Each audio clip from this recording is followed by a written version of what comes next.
September 15, 1943. Camp Hearn, Texas. The afternoon sun beat down mercilessly on the dusty compound as Oberstfreiter Hans Mueller kicked a makeshift soccer ball against the weathered barracks wall. The ball, constructed from rags and string by Italian prisoners 3 weeks earlier, bounced unpredictably on the hard-packed Texas earth. Each thud against the wooden planks echoed across the silent compound like a metronome, counting the endless hours of captivity. "Mueller, you're wasting your time with that nonsense," called Feldwebel Otto Kraus from the meager shade of the barracks overhang. "The Americans don't understand real football. They play their barbaric rugby with their hands like children. They wouldn't know proper football if it struck them in their thick skulls." Kraus spat into the dust, his weathered face bearing the deep lines carved by 2 years of desert warfare in North Africa. At 34, he was among the older prisoners at Camp Hearn, a veteran of the Polish campaign who had served as a company sergeant in the 21st Panzer Division until their surrender at Tunis 4 months earlier. His contempt for American athletic abilities matched his disdain for everything else about their captors. What neither prisoner knew was that Lieutenant Colonel James Patterson, the camp commander, had been watching from his office window for the past 20 minutes. Patterson, a former soccer player at West Point class of 1928, understood exactly what he was observing through the dusty glass. The German prisoners, despite their circumstances, maintained the same methodical precision and passionate dedication to football that had made Germany a formidable opponent in international competition before the war consumed everything. Patterson had played halfback for Army's soccer team during his cadet years, competing against Navy, Yale, and Harvard in matches that drew crowds of thousands. He understood the tactical sophistication of European football, having studied the game during a tour of duty in London in 1934. Unlike his subordinates, who viewed soccer as a foreign curiosity, Patterson recognized genuine skill when he saw it. The 43-year-old colonel leaned back in his leather chair, studying the scene below with growing interest.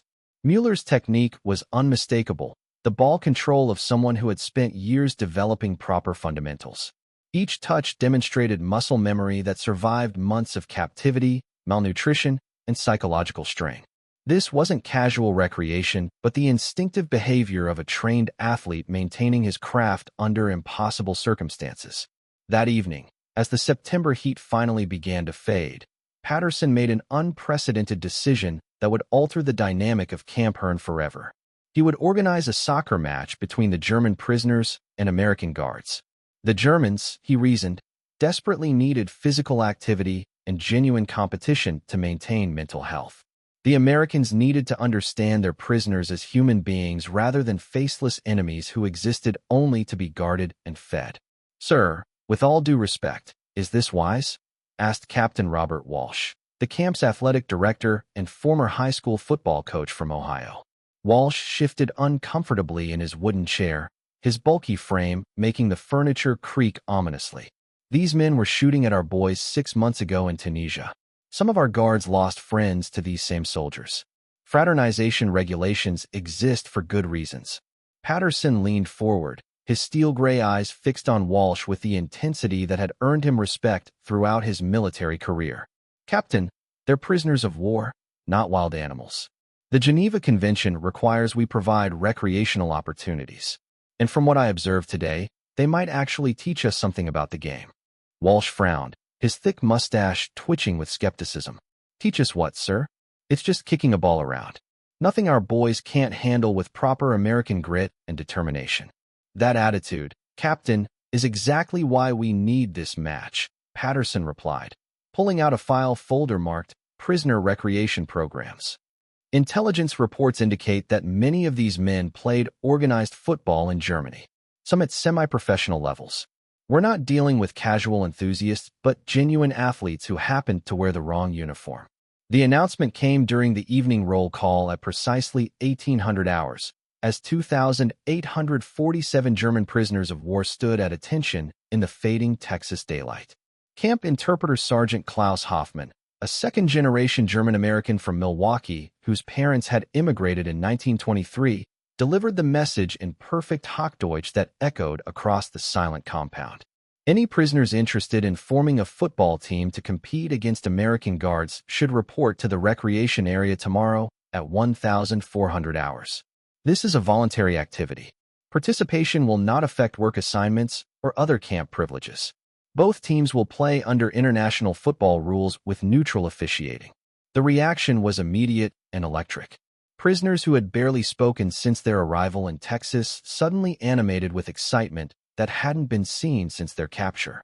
Conversations erupted in rapid German across the formation, voices carrying hope and anticipation that had been absent for months. Hans Müller felt his heart race for the first time since the surrender at Tunis, a surge of adrenaline that reminded him he was still alive beneath the gray monotony of captivity.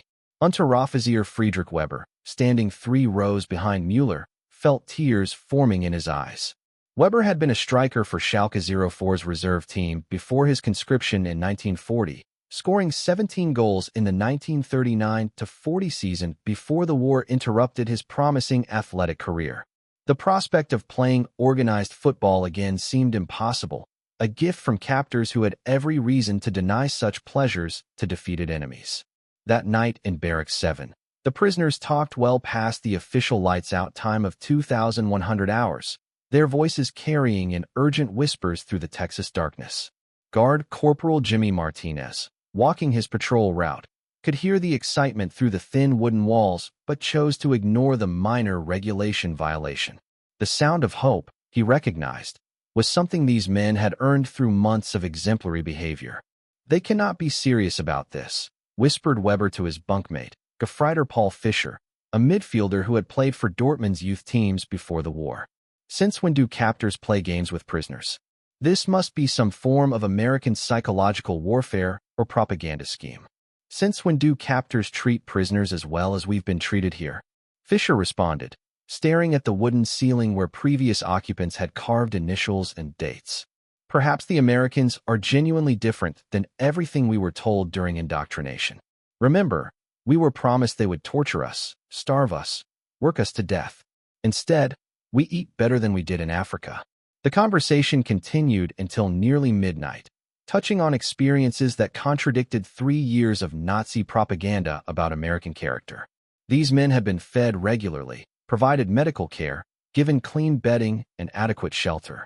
Work details were reasonable, discipline fair, treatment humane. The cognitive dissonance was profound for soldiers indoctrinated to expect brutality from racially inferior enemies.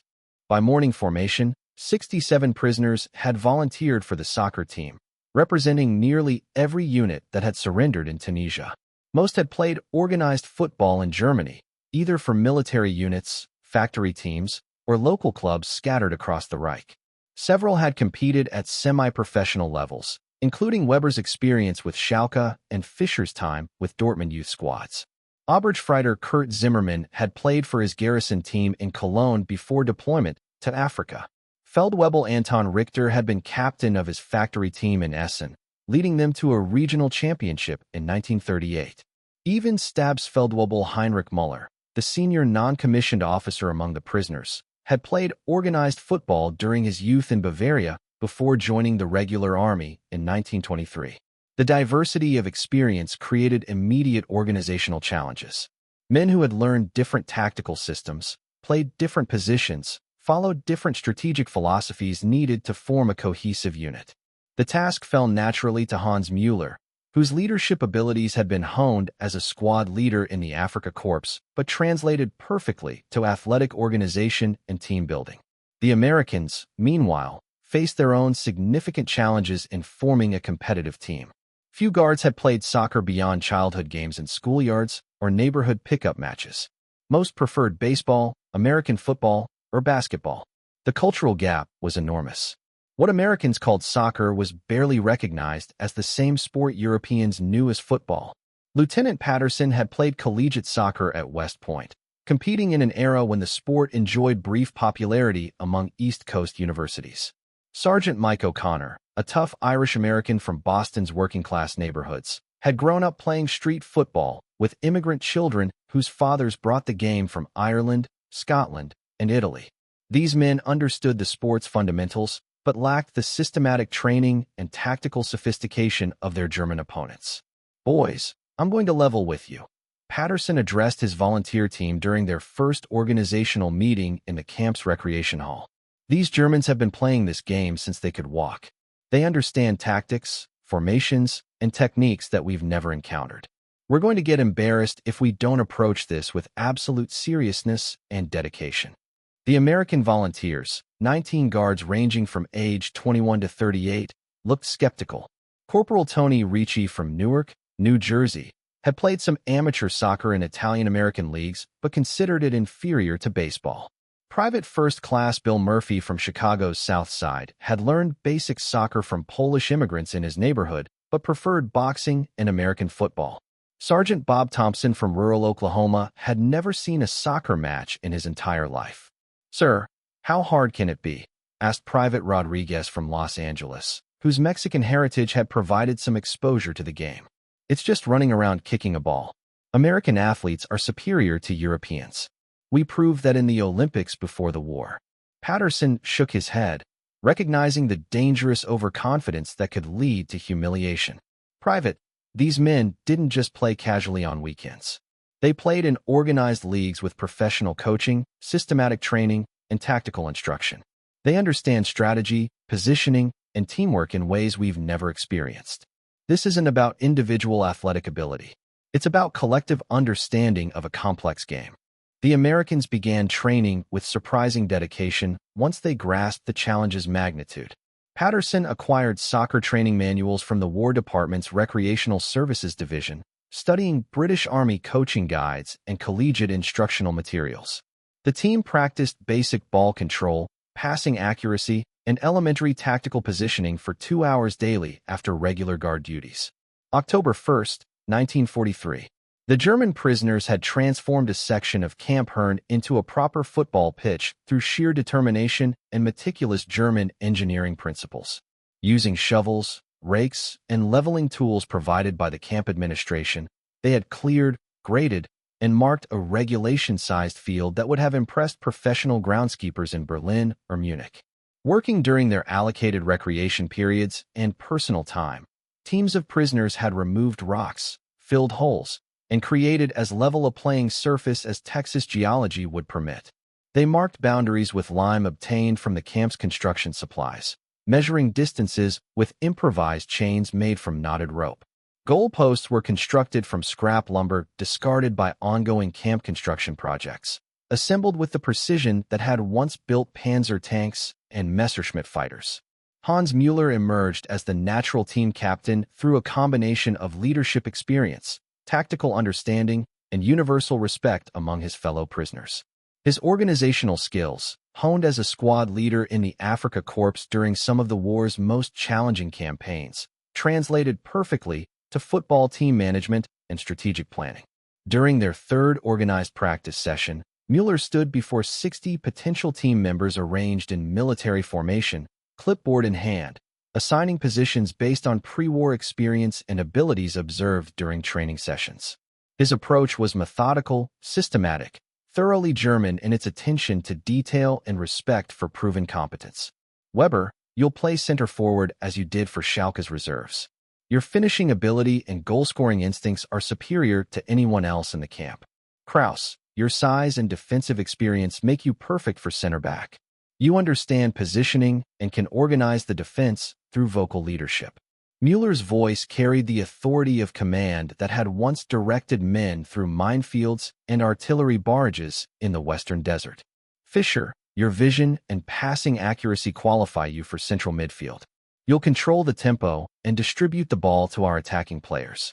Zimmerman, your speed makes you ideal for right wing. Richter, you'll anchor the midfield and provide defensive stability."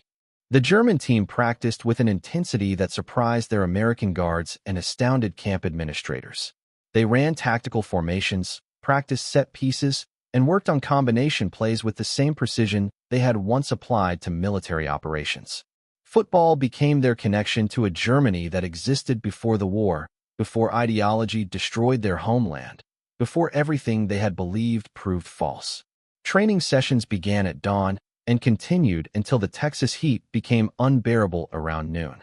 Players practiced ball control, passing combinations, and shooting techniques with religious devotion. They studied tactics by drawing formations in the dirt, analyzing opponent weaknesses, and developing strategic approaches that utilized each player's strengths while minimizing collective weaknesses. What shocked the Germans most profoundly was the American attitude toward the upcoming competition. Rather than viewing it as a propaganda opportunity, a chance to humiliate prisoners, or proof of American superiority, their captors approached it as genuine sport between equals who deserved respect regardless of uniform or nationality. Guards offered advice about field conditions, shared equipment, and even helped improve the makeshift goals with additional lumber and proper net construction. Camp administrators provided footballs, goal nets, and corner flags that transformed the improvised pitch into something resembling professional facilities. The commitment to fair competition was unprecedented in the prisoners' experience with authority figures. Corporal Tony Ricci from Newark, himself an amateur soccer player who had competed in Italian-American leagues before military service, found himself giving technical advice to German midfielder Klaus Bauer during a chance encounter near the field perimeter.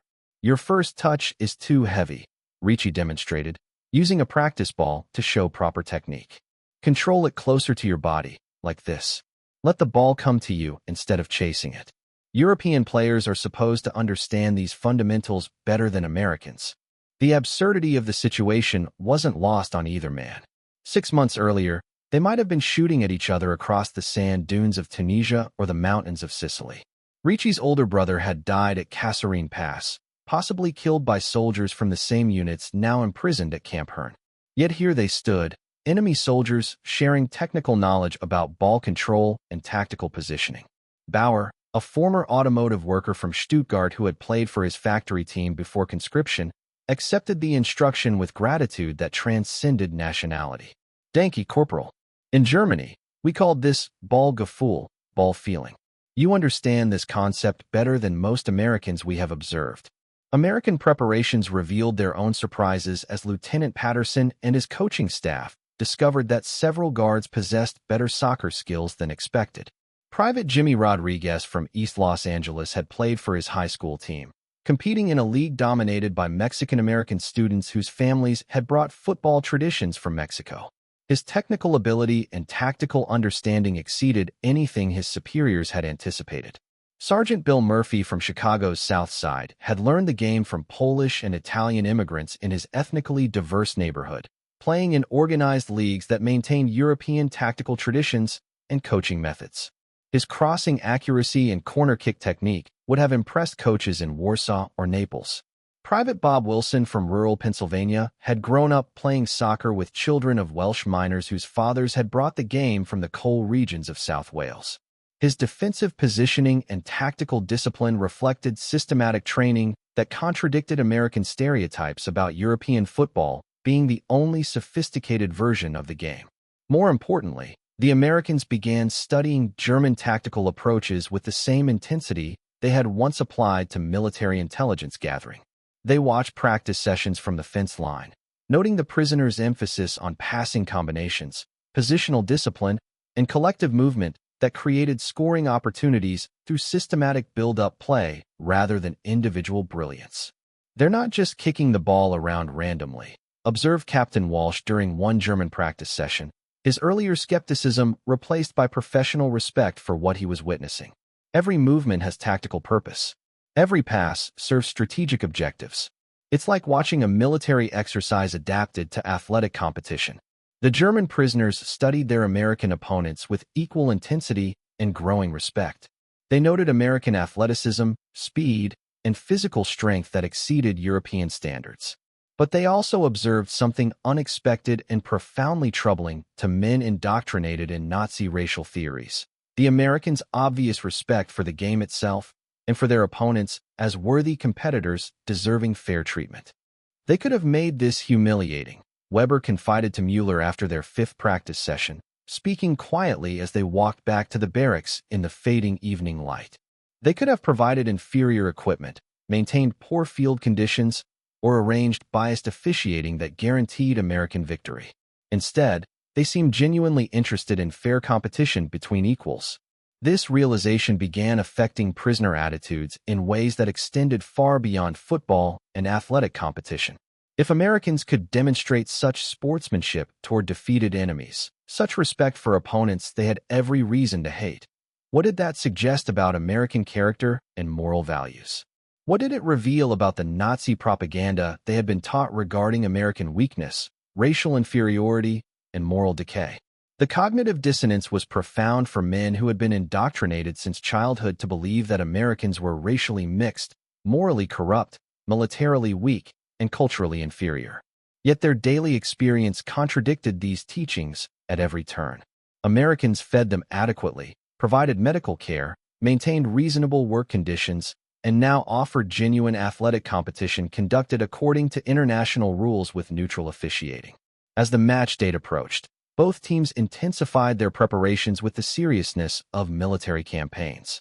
The Germans worked on exploiting what they perceived as American weaknesses: inconsistent ball control, limited tactical understanding, and unfamiliarity with strategic positioning that created space for attacking players. Their training sessions incorporated set pieces designed to take advantage of American defensive inexperience. Corner kicks were practiced repeatedly until every player understood his movement and positioning responsibilities. Free kicks near the goal were rehearsed with the precision of artillery calculations, each player knowing exactly where to run and when to move. The Americans focused on their perceived strengths while attempting to minimize weaknesses through intensive training and strategic adaptation. Their superior physical fitness, speed, and determination would be maximized through tactics that emphasize direct play, quick transitions from defense to attack, and relentless pressure that might disrupt German tactical sophistication. They also began incorporating lessons learned from observing German practice sessions, adapting elements of European tactical play to their American athletic foundation. Patterson devised formations that utilized American speed while maintaining enough defensive organization to prevent German passing combinations from creating easy scoring opportunities. The psychological preparation proved as important as physical training. Both teams were aware that this match represented something larger than athletic competition between prisoners and guards. It had become a test of national stereotypes, military effectiveness, and cultural values that transcended sport. October 15, 1943. Camp Hearn's makeshift soccer field had been transformed into a venue worthy of international competition through the combined efforts of American administrators and German prisoners working together toward a common goal. Word of the unprecedented match had spread throughout the prisoner population, the guard units, and the surrounding East Texas communities with the excitement typically reserved for major collegiate football games. Nearly every prisoner and guard would attend this historic event, creating an audience of over 3,000 spectators, including administrative staff from other camps, military observers from the Provost Marshal General's office, and approximately 200 civilian guests from the town of Hearn who had been specially invited to witness this remarkable display of international sportsmanship. The prisoners had fashioned team uniforms from available materials with the same ingenuity and attention to detail they had once applied to military equipment maintenance in the North African desert. Using red dye created from local Texas clay mixed with available chemicals and white fabric salvaged from discarded bed sheets and tablecloths, they created jerseys that resembled their pre-war German national team colors with startling accuracy. Numbers were painted on jerseys using black paint obtained from camp maintenance supplies, each digit carefully stenciled to ensure uniformity and professional appearance. The symbolic significance wasn't lost on anyone present. German prisoners wearing their national colors while competing against their American captors in a display of athletic diplomacy that seemed impossible just months after their battlefield surrender. The American team wore standard olive drab military athletic jerseys with hastily painted numbers in white paint that was still slightly wet when the match began. Their appearance might have been less visually impressive than their opponents, but their preparation had been thorough and their commitment to competitive excellence was obvious to experienced observers. Lieutenant Colonel Patterson served as referee, having convinced both teams of his impartiality through his demonstrated knowledge of international football rules and his reputation for fair dealing in all camp administrative matters. 2 German prisoners and 2 American guards served as linesmen, creating officiating that both teams accepted as genuinely neutral and professionally competent. The crowd included representatives from multiple prisoner-of-war camps throughout Texas and Oklahoma, military officials from the War Department's prisoner-of-war division, and civilian observers whose presence testified to the match's significance beyond simple athletic competition. Local newspapers had sent reporters, and military photographers documented the event for official records and potential training materials. As teams took the field for warm-up exercises, the atmosphere was electric with tension, excitement, and genuine anticipation. Hans Mueller, wearing jersey number 10 and serving as German captain, looked across the center circle at the American captain, Sergeant Mike O'Connor, whose number 6 jersey bore the stains of intensive training and preparation. Both men recognized the historical significance of the moment. They were about to participate in something unprecedented in military history: genuine athletic competition between prisoners of war and their captors, conducted according to international rules with neutral officiating and genuine respect for opponents who had recently been trying to kill each other on battlefields across North Africa and Europe. The opening whistle, blown by Lieutenant Colonel Patterson at precisely 1,500 hours, brought immediate surprises that shattered preconceptions held by both teams and most spectators. The Americans, rather than relying solely on superior athleticism and physical advantages, demonstrated tactical awareness and strategic understanding that caught the German team completely off guard during the opening 10 minutes. Their passing combinations were crude compared to German precision, but showed clear strategic thinking and systematic training. Positioning was imperfect but revealed understanding of space, movement, and collective responsibility that contradicted German assumptions about American tactical ignorance.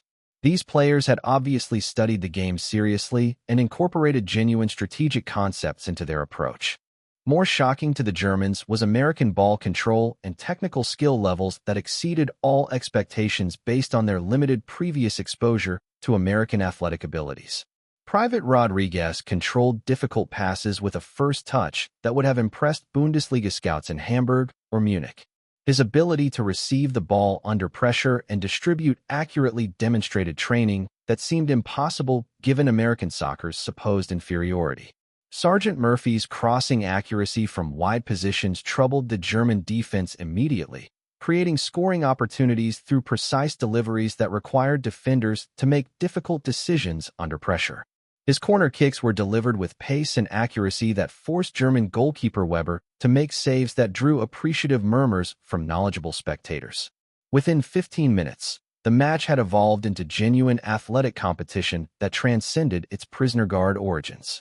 The Germans maintained their expected tactical superiority, moving the ball with precision and creating scoring opportunities through superior positional understanding and years of systematic training in European football fundamentals.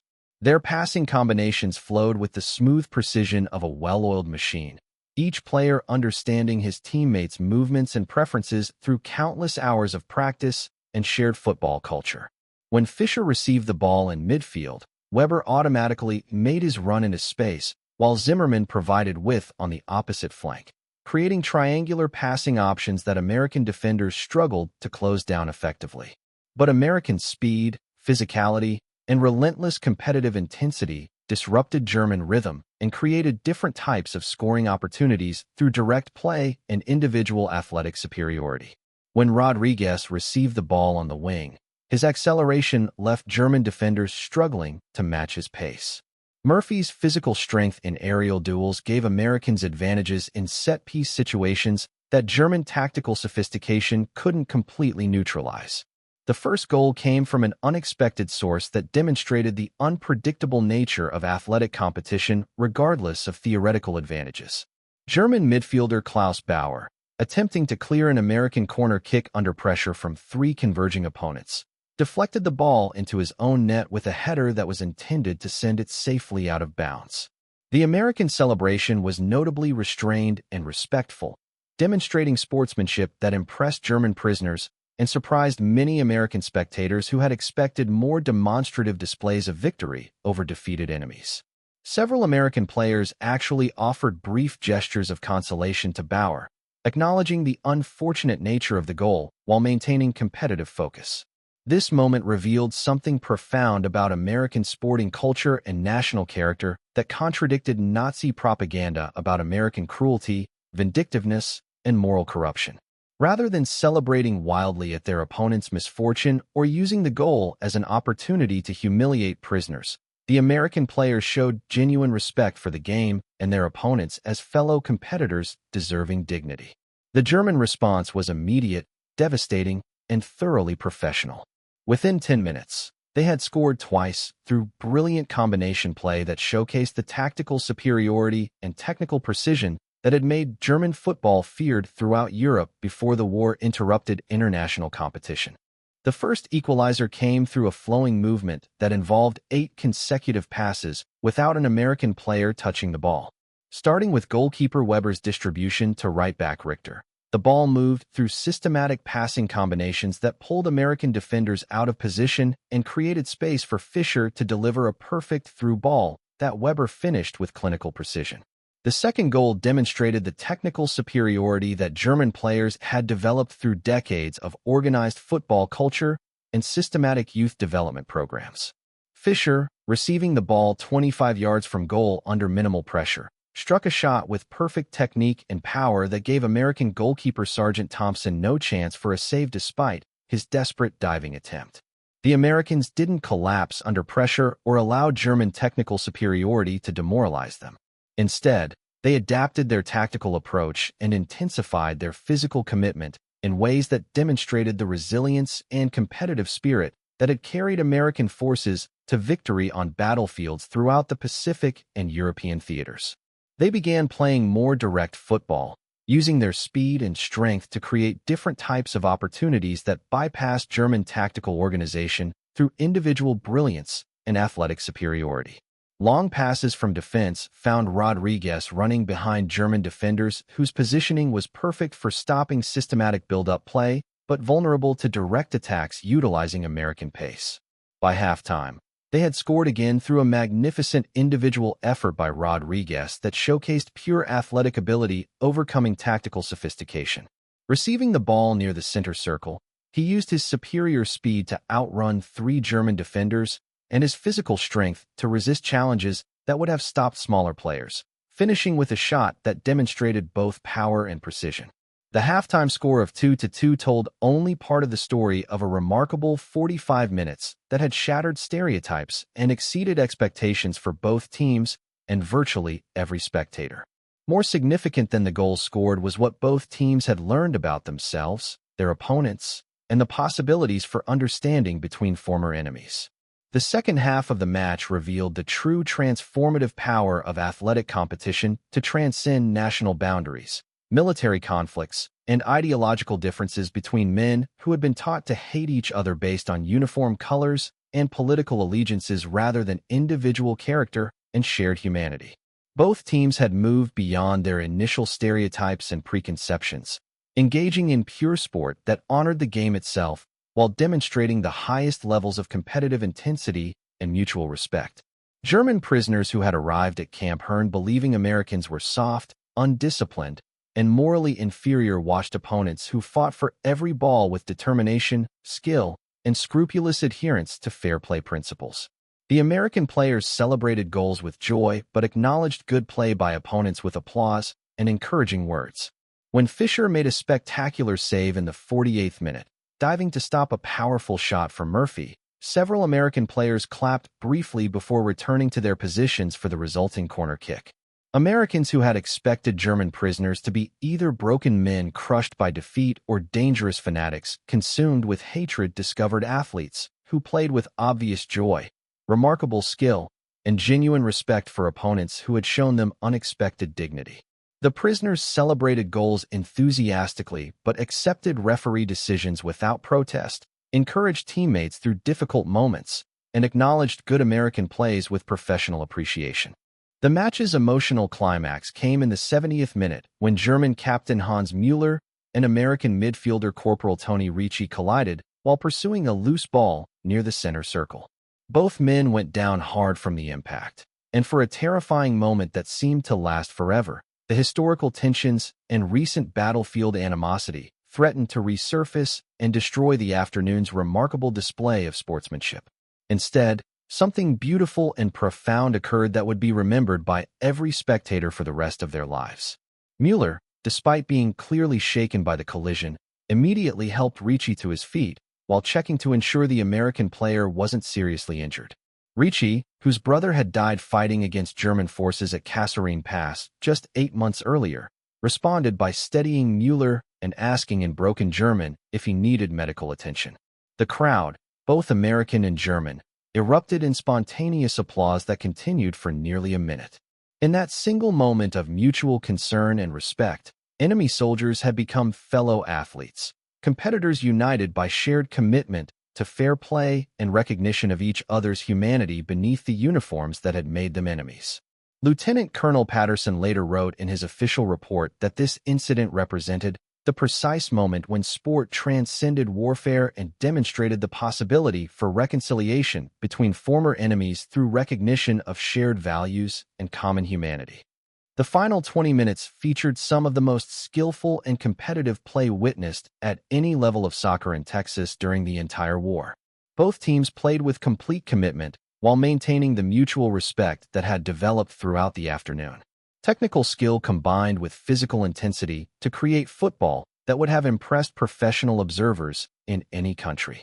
Germany scored again in the 75th minute through a brilliant individual effort by Weber, who used his technical superiority and goal-scoring instincts to create space in the American penalty area and finish with precision that demonstrated why he had played for Schalke's reserves before military conscription interrupted his promising athletic career.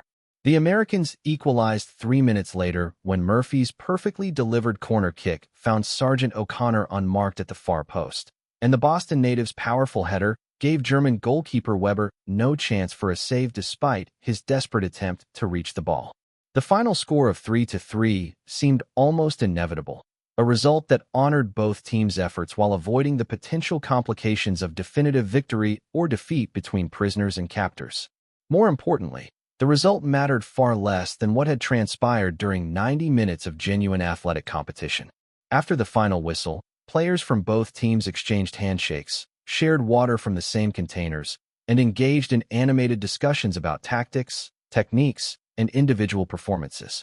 Language barriers melted away as the universal language of sport created communication that transcended German, English, and the complex emotions surrounding their unique situation.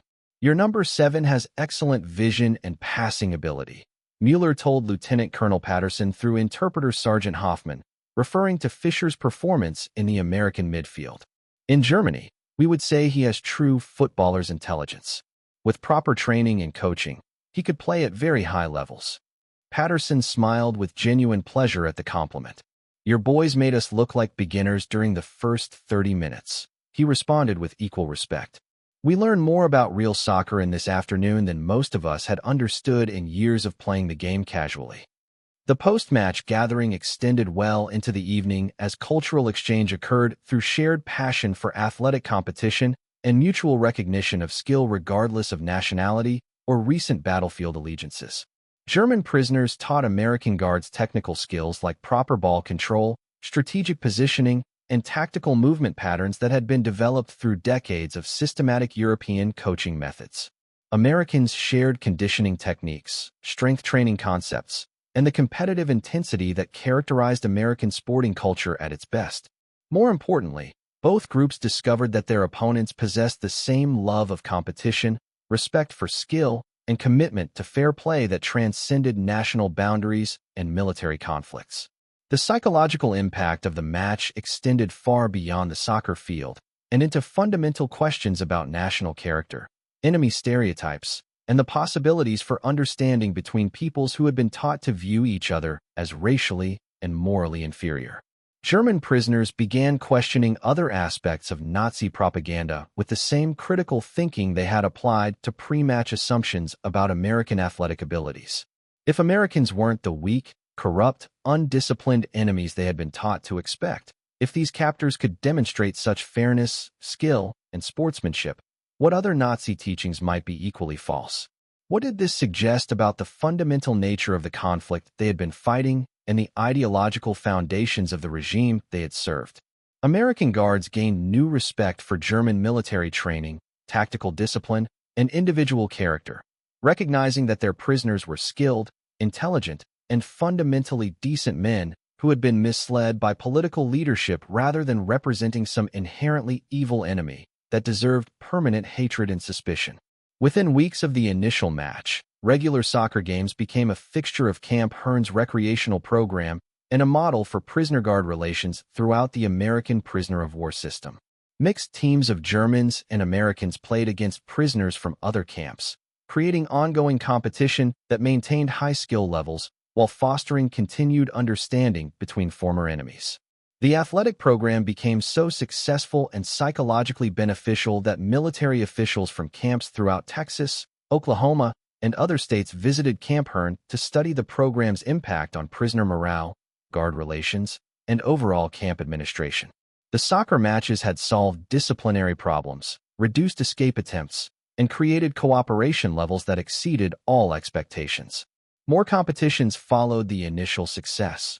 Boxing matches between skilled fighters from both groups, track and field events that showcased different national approaches to athletic training, and even American football games where Germans learned the American version of football while teaching Americans about European tactical concepts that could be adapted to the American game. By Christmas 1943, the athletic program had fundamentally altered the psychological atmosphere at Camp Hearn and influenced prisoner policies throughout the American camp system. What had begun as a simple soccer match had evolved into a powerful demonstration that competition could coexist with respect, that former enemies could become teammates, and that sport possessed unique power to reveal shared humanity beneath political and military divisions. Hans Müller would later write in memoirs published in Germany during the 1960s that the soccer match represented his first genuine understanding that Americans were not the enemies Nazi propaganda had portrayed for years before and during the war. They played with honor and treated us as athletes rather than prisoners, he recalled decades later. For the first time since our surrender in Tunisia, I felt like a complete human being rather than a defeated enemy existing only to be guarded and eventually repatriated. The transformation was mutual and lasting. Sergeant O'Connor, the American team captain, would tell his grandchildren 50 years later that those German boys taught me more about real soccer in one afternoon than I had learned in 20 years of playing the game casually. But more importantly, they taught me that our enemies were fundamentally just young men like ourselves, caught up in historical forces larger than individual choice or personal responsibility. The Camp Hearn soccer program continued throughout the remaining war years, with over 200 matches played between prisoners and guards, mixed teams competing against other camps, and tournaments that drew spectators from throughout East Texas. The program's success influenced American prisoner policies worldwide and contributed to the remarkably low escape rates, high cooperation levels, and successful reintegration that characterized the German prisoner experience in American captivity. After the war's end in 1945, many participants maintained contact across national boundaries that had once seemed insurmountable. Several German players immigrated to America during the 1950s and continued their soccer careers in amateur leagues while contributing to the sport's gradual development in American sporting culture. Hans Müller settled permanently in Houston, where he coached youth soccer for 30 years and helped establish coaching programs that introduced systematic European training methods to American players. Klaus Bauer moved to Milwaukee, where he played for German-American athletic clubs and helped establish one of America's first organized soccer academies that produced players who eventually competed at national levels. The match, played on October 15, 1943, lasted exactly 90